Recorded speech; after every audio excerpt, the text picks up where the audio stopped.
I'm Norman Liss, and the name of the program is The Way to Go.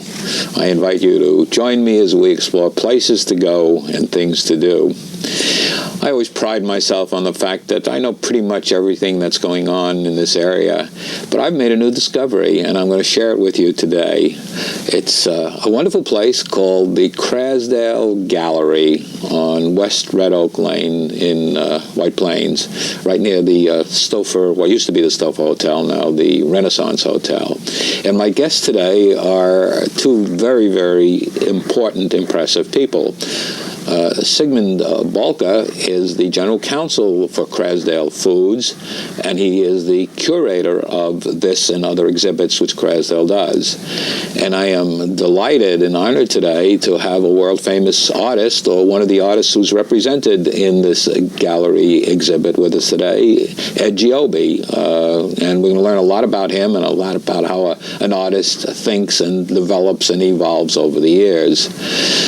So, Sig, let's really find out, why does a company like Krasdale Foods, why are they in the art gallery field? Basically, as you know, we're a food company. Yeah. And our business is the wholesale distribution of food. Sure. And also management services to supermarkets. So you might say, as you just did, what does this have to do with art? Yep. Actually, it has a lot to do with art, because I'm a firm believer in art in the workplace. Art in the workplace adds a lot to an environment. And when I came to the company in 1980, after getting adjusted to the company, I said to myself, bare walls are a missed opportunity. A missed opportunity for the employees? Missed opportunity for intellectual stimulation. Aha. For whoever sees what's on the walls. And I spoke to the president of the company, chief executive officer, is Charles Krasdale, yes, who is very empathetic to art, a collector, and from a family that really appreciates and loves art. And he said, when I suggested to him, why don't we do changing exhibitions?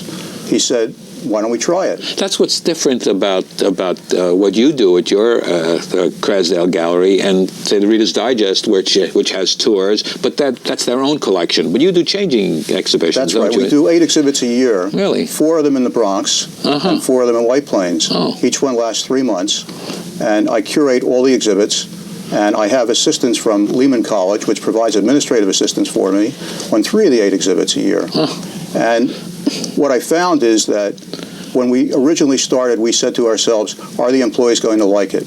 Not only do they like it, they always want to know if something is not up, what's coming up next? Really? A day or 2 intervening between the shows. Let's talk about this exhibit specifically, and then I want to, because we're very lucky to have with us today one of the outstanding artists who are part of this exhibit. What is this current exhibit? The current exhibit is called Westchester and Beyond, artists from the mid-century.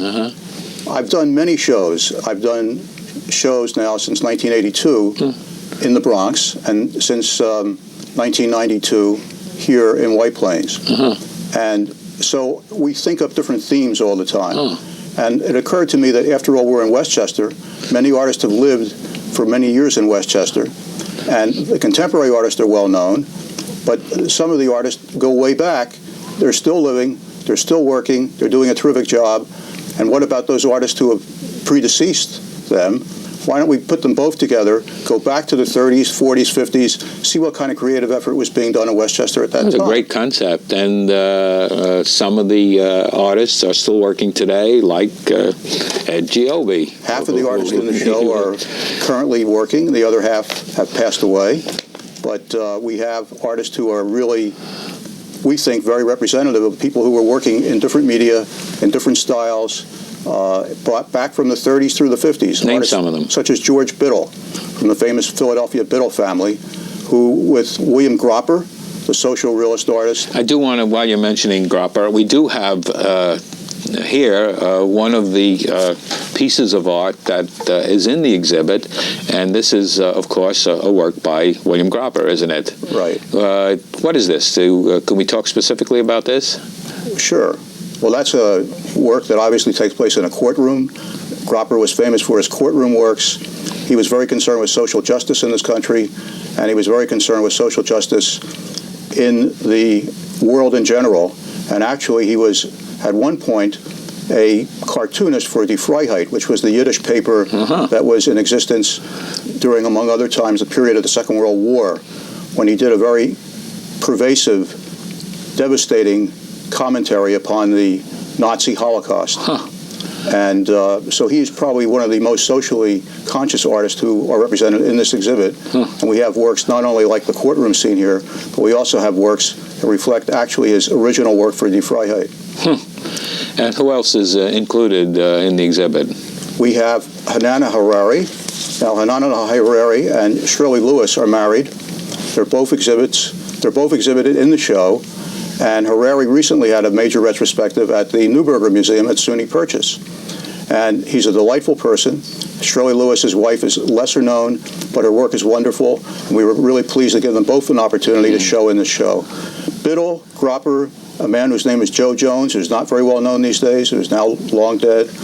Harari and Lewis all have lived in Croton-on-Hudson. So this became a real artistic community back 50 years ago where Westchester thrived in the arts. On the other hand, Louise Friedman and Maurice Friedman, Louise is still living, Maurice has passed away, worked in Hastings-on-Hudson. Edward Giobbi in Katona. Let's talk about Edward Giobbi if he's here today. I've had an opportunity to look into some of your background. You live in Katona, don't you? Yes. When you were 5 years old, you knew you were going to be an artist. You came from a non-artistic family, very humble Italian family. You didn't know. Yes. You thought you were Italian. You spoke Italian. Yes. How did you know you were going to be an artist at 5? I just knew it. I remember someone asked me once. Remember a family friend. He said, "Now, what do you want to be when you grow up?" And I immediately said, "I want to be an artist." He said, "That's fine, but remember, there's lots of room on top, and there's no room in the middle." I never forgot that. But I certainly, from the museums, the accomplishments that you've had over the last 40 years, Tate Gallery, Hirshhorn, Whitney, so many famous museums have your work, and you've evolved, you've developed over the years. Big, strong influence in Florence, right? Yes. I studied in Florence for 4 years, and then I went back another year. I spent at least 5 years in Florence, and I found my roots in Florence. I go back every year to nourish those roots. Actually, my name is Tuscan. Giobbi is a Tuscan name. And the greatest art that exists in the Western world today, with the exception of early Greek art, Hellenistic art, and archaic Greek, but the greatest art was produced in Italy, and it's all around you. The architecture. Brunelleschi was probably the world's greatest architect. Then you had Giotto, Masaccio, and it goes on. And when you're in the presence of their work, it's extremely not only gratifying, but it's nourishing, and it's a nourishment that you take back with you. And it nourishes me, and nourishes my work. It makes me feel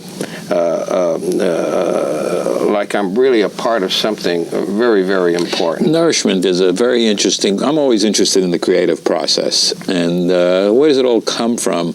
You have evolved, maybe changed. Maybe you don't consider it to be changed over the years, over the last 40 years. Certainly abstract in the 60s or 70s. Yes.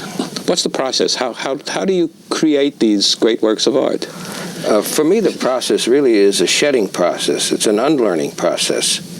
It's not a question of building more information, absorbing more information. It's a question of eliminating. It's like self-psychoanalysis. That's what makes painting the process difficult and painful sometimes. Painful. But the great masters will nourish that quest, because when you see their work, you realize it's not just skill, it's not technical facility, it's not subject matter.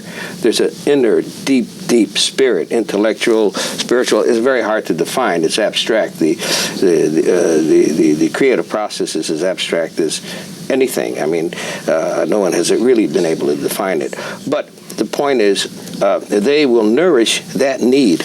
Do you know the truth? Do you know what your end result is when you get started? No, I know what my objective is. My objective is to plant seeds, so I get another painting.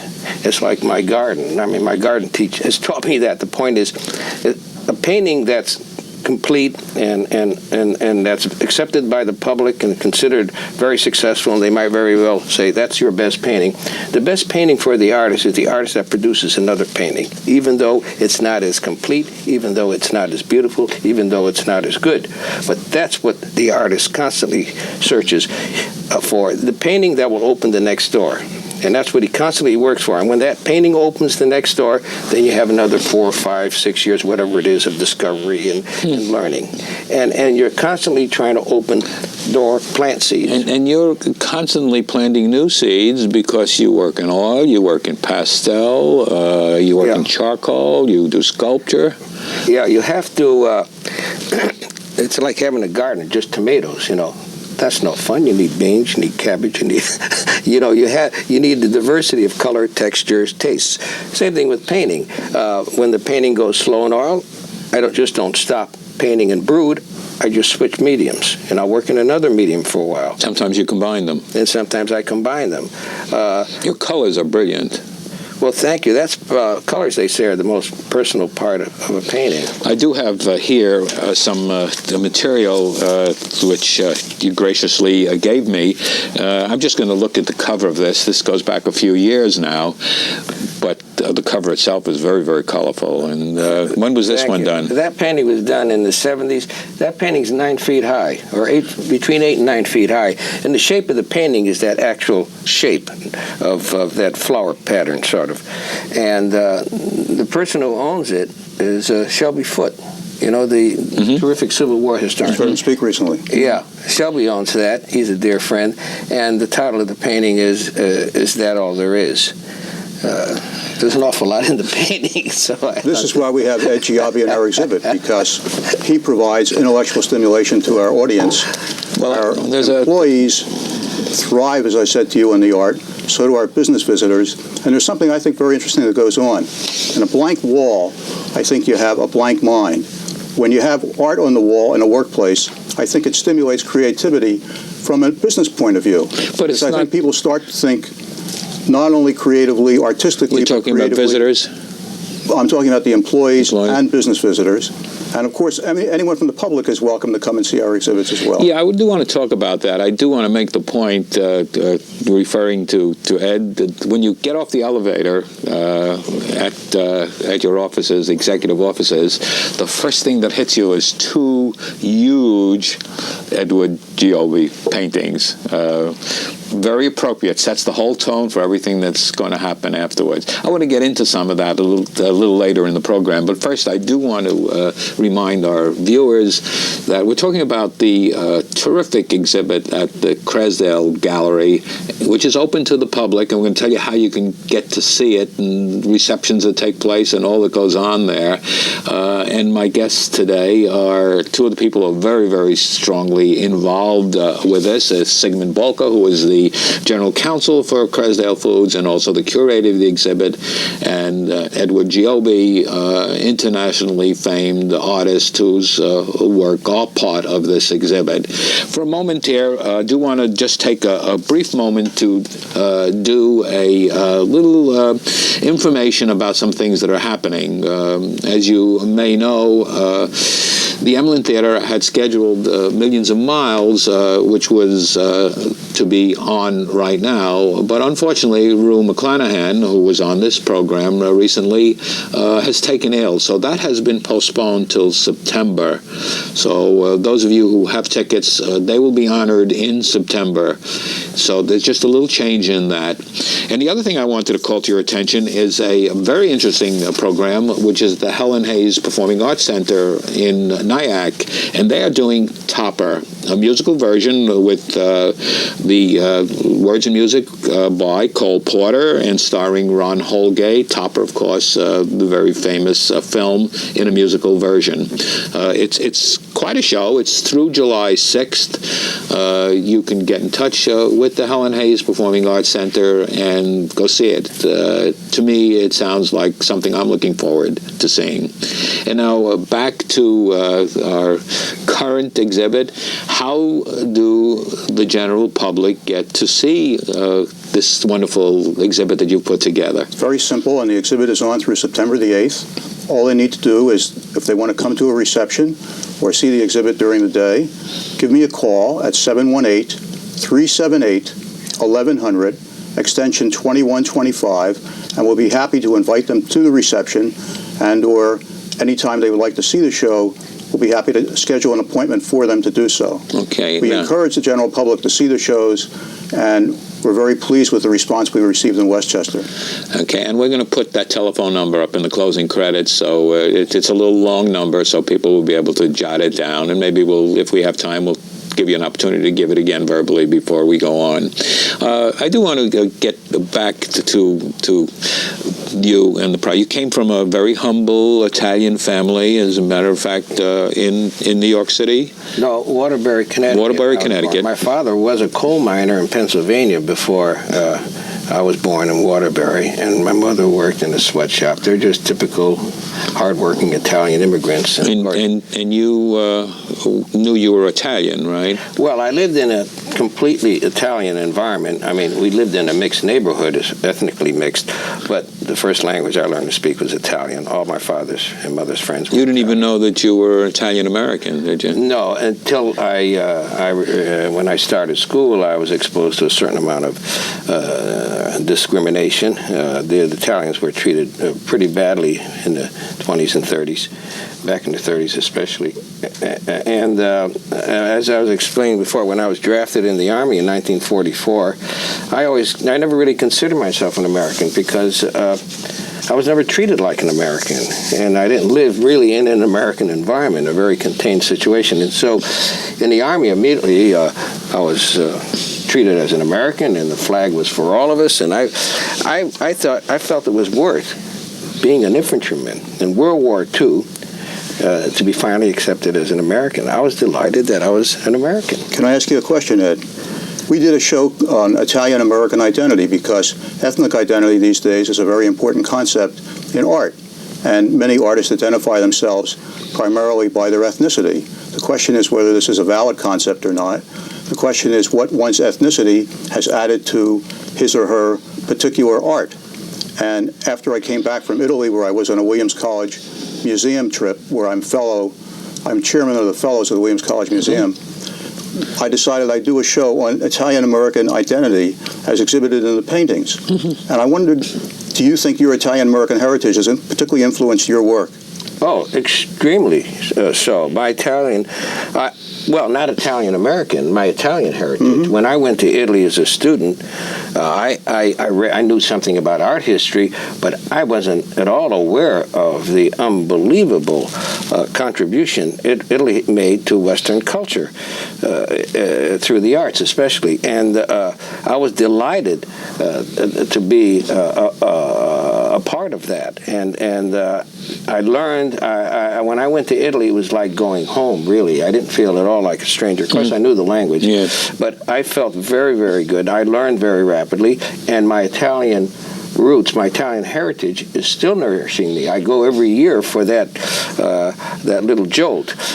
And at the same time, it doesn't mean I'm giving up my American heritage. America is made up of immigrants. I mean, that's what the country's all about. We talked about the influences, and you briefly touched on the architectural influence of Italy, and architecture seems to be evident in almost everything that you do. Yeah. Well, there's one I'll give you an example of the nourishment part of it. There's a wonderful chapel in Florence made by Bruno Leschi, who might very well have been the greatest architect of Europe ever produced, and he was early Renaissance. And he built a chapel called the Pazzi Chapel. It's a building, a freestanding building near the Santa Croce, the Westminster Abbey, they call it, of Florence. But anyway, you walk into that chapel, and the proportions are so perfect, absolute perfection. It's simple. It's so beautiful that you feel like you're getting all kinds of energy, and you're absorbing this tremendous amount of, some people would identify it as a spiritual experience. Other people would just identify it as a pure physical experience, where you've read about the science fiction novels where you walk into a cube or a triangle, and immediately it rejuvenates you, it revitalizes you, and you walk out a younger man with all this energy. Well, that's what that does intellectually and spiritually, that space.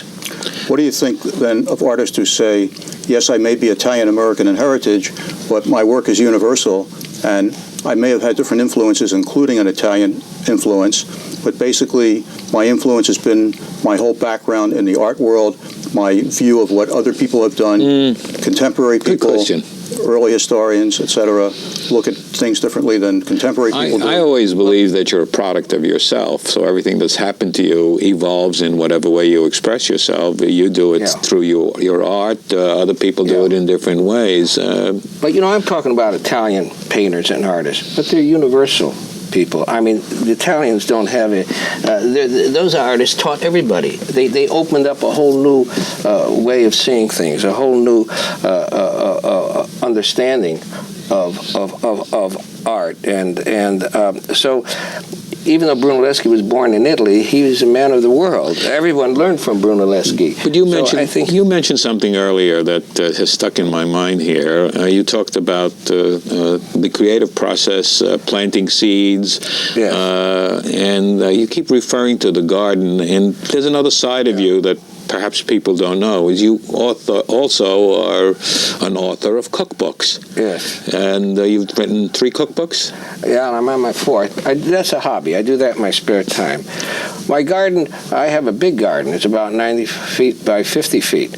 I grow most of the vegetables we eat, certainly from April, late April until December. Everything we eat comes out of the garden. We do a lot of canning and so forth. But the garden is another way of nourishing my art. When things go slow in the studio, I go into the garden. I work in the garden. I dig and I weed and I play with the earth and I get on my knees and I take care of my plants, and it clears my mind. And I can walk back into the studio a half hour later, an hour later, and look at the problem with a completely different perspective. You're saying that you have to wait for inspiration? No, I have to wait to clear my head sometimes. And gardening will do that. And I learned a big lesson. One of the biggest lessons I learned as a painter was that painting was an unlearning process rather than a learning process, a shedding process rather than a building process, like self-psychoanalysis. And I discovered that myself. Then finally, one day when I was working in the garden, I said, well, of course, that's what nature's all about. There's this constant dying and rebirth in nature. A tree loses its leaves, the leaves nourish the roots, and the tree lies dormant for a period of time and then produces new leaves. Fruit trees, plants, tomato plant, the purpose of a tomato plant is to produce seeds, not tomatoes for us to eat. So it's the constant living and dying. But in the dying process, seeds are planted. So there's another generation of fruit. You work... And that's what painting's all about. You do very large paintings. Is all your work large? No, but I like... Very tough to transport. Yeah, I like to do big. I like big paintings because when I'm working, I like to see nothing but the painting. I like to sort of feel like I'm part of the painting. And also, I studied fresco painting in Italy, and I never had an opportunity to paint an environment, 4 walls. And so I paint large paintings, and it's almost like an environment while I'm painting, because that's all I see is the architecture that I create, rather than the architecture of a chapel or of a building that an artist would be, a fresco painter would be commissioned to paint. Do you paint every day? I do.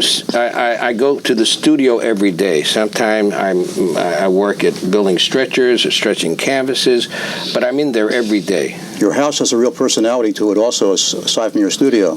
Oh, do you want to tell us about your country kitchen? Well, we put in a real good kitchen, because I love to cook. I do all the cooking. And in 1965, we put in a real nice kitchen that Craig Claiborne, who is a dear friend, wrote was the best kitchen in the East. That's before people were putting in. You're a very versatile, talented man, and I just encourage people to, if not for any one of the other paintings, but the 5 Giobbi paintings that are in this terrific exhibit. The others are equally as exciting. We just have one representative artist here, and I just want to give people the opportunity to know how they go about to see this exhibit. It's by appointment, correct? That's right. And the telephone number to call, once again? 718-378-1100. Extension 2125. And it's open Monday through Friday? Monday through Friday by appointment. And also anyone is invited to come to our receptions, which are in the evenings. And you do how many a year? We do 8 exhibits a year, 4 in the Bronx and 4 in White Plains. And we do many different kinds of exhibits. We mentioned the Italian Identity exhibit that I did after coming back from Italy. Currently in the Bronx, we have Printmakers from Montreal, which is an exhibit of works by members of the Montreal Print Society who have done 49 works by 32 Let me artist tell you about members. your 49 works. What we have done is accomplished a great deal by running out of time. And I thank you both so much for coming here today and talking about art and the Krasdale Gallery. It's just amazing and a wonderful discovery for me, and I thank you very much for coming. Now that it's a discovery, I hope you're going to come back and see us. You can be sure that I will. We've been talking today about this great exhibit of Westchester artists at the Krasdale Gallery, 65 West Red Oak Lane, and just call. You've gotten the numbers. We'll put it up in the closing credits. Great place to go. Go see it. I'm Norman Liss. The name of the program is The Way to Go. Until next time, enjoy yourself.